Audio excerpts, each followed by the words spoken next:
So let's get on 135. Yeah. Start. And then I just want to see you pull. You have no basis for sumo at all? I mean, I pretend like I know. Well, let's watch you set up. For sumo? Let me see you pull actually conventional. So before, actually, don't pull at all. Walk me through what your current cueing system is. I don't have one. Okay, so I set my feet under my hips, proximate my hips, like my normal folding stance. And then I go to grab up McClain, and I said, oh yeah, I set my hands closer. So I bring them in, and then I go to McClain, and then I actually raise my hips just a touch, because I believe for pulling, I'm supposed to start my hips a little higher than my thing. And that's that. And then after that, I push through my feet really hard, and then when it gets hard, I quit. okay. Absolutely. So we're going to go through the sequence first, and then I'm going to stop at certain things that aren't going to be quite so self-explanatory. So the first thing is, when you're looking down at the bar, you want to cut your foot in half.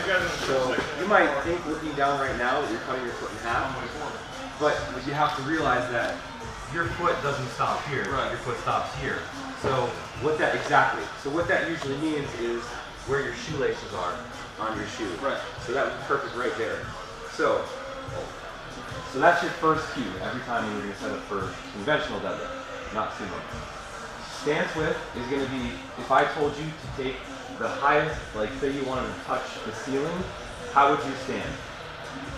What width would you stand? Okay, so that's going to be your stance, your width of your stance, which for most people it's going to be generally about shoulder width.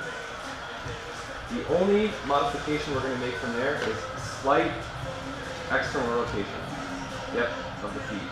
The reason we're doing that is it's going to actually allow you to keep your fib at a 90-degree angle to the ground, which is the wall, perpendicular to the ground. Okay.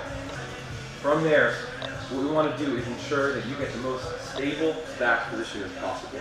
Since you have different sections of spine, we have to make sure that we brace the upper, so the cervical thoracic spine, and then the lumbar spine. So there's two different types of bracing. We have lat, pec minor bracing, and we have abdominal bracing. So the first I'm going to show you is lat pec minor. So what I want you to do, just so you can feel it, is just put your arms out at your sides with the neutral hand grip. Okay, so just do an arm abduction. So try to bring your arms into your body. Exactly, so you feel your lats are tensing. So I want you to be able to tense your lats, bring your arms as close as you can. So do that.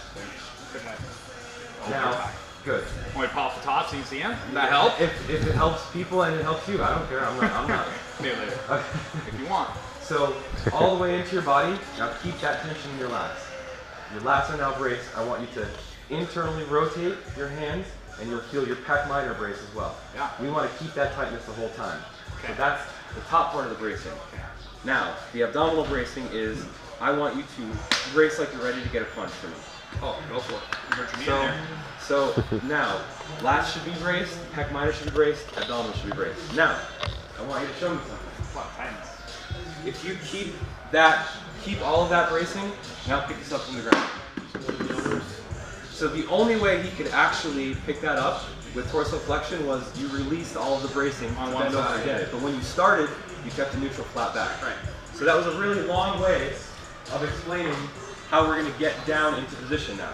So I want to get all that tight before I even get bending at the bar. So you're going to have to do that in sumo, but there's an easier way in conventional. So your foot position is good, your shoulder width is good.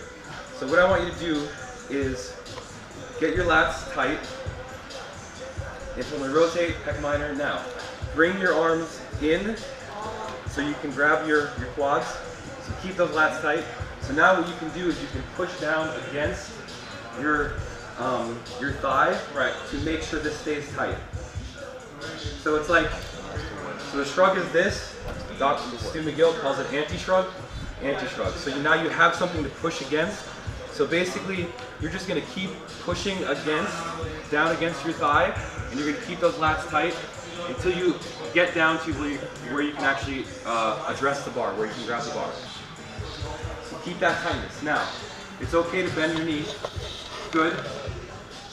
Now don't loosen. Now all you need to do from here, head's in a neutral position, just push the floor away. Don't use your back. Perfect. Let's do it again. again, we want a repeatable sequence each time. So the first thing you're going to do is address the bar, cut your foot in half. Your stance width is fine, we don't need to change that. So now, we're going to get lats tight, pec minor tight. Now we're going to use our thigh to just get down to the bar. So how do we know he's neutral? We should have 3 points of contact. So neutral head is going to be right there. So that position should be maintained the whole time when he pulls. So if this actually rises first and he loses tension here, that means his lats didn't stay tight enough. If his lumbar flexes, that means he didn't brace his abs tight enough. So I'm going to be annoying and just kind of poke. So stay tight there, tight pec minor, good. Now, you need to be ready for a punch the whole time. Drive. See how much cleaner that rep was? Movement here before the bar broke the floor, so we can go everywhere. To make sure you satisfy each one at a time. Yeah, that one I got the bottom and I kind of, I was like, wait, I didn't take a breath. Yeah, and I tried to take you the bottom. tightness at the bottom. And Yeah. So the best thing to do is stand up and start your sequence again. Oh, so I found they're all fucked up. Just stand up, start over. Because when I got that full breath of air, I felt my lats kind of, and I was like trying to fight that back, you know. Because once you stand up and you re-cue, it's literally going to put you right back in the hinge. For me, I don't even think about the weight. I think about just make sure I stay within my cues and just, being patient with it because it's going to come. If it breaks the floor, it's going to go. So. If it breaks the floor, it's going to go. Hey, if it breaks the floor, it's got to go. So, internally, check through your cue one at a time. So feet are set, good, that's satisfied. So position's correct, stance width is correct, good. Now we go on to lat, and pec minor, and abdominal bracing, and now slowly down to make sure you retain neutral posture, good. Now drive, good. Talk up. Oh, gotta talk. Talk makes it strong.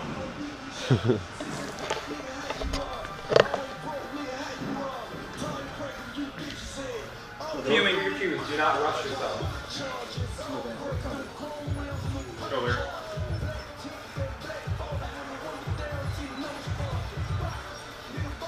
Good.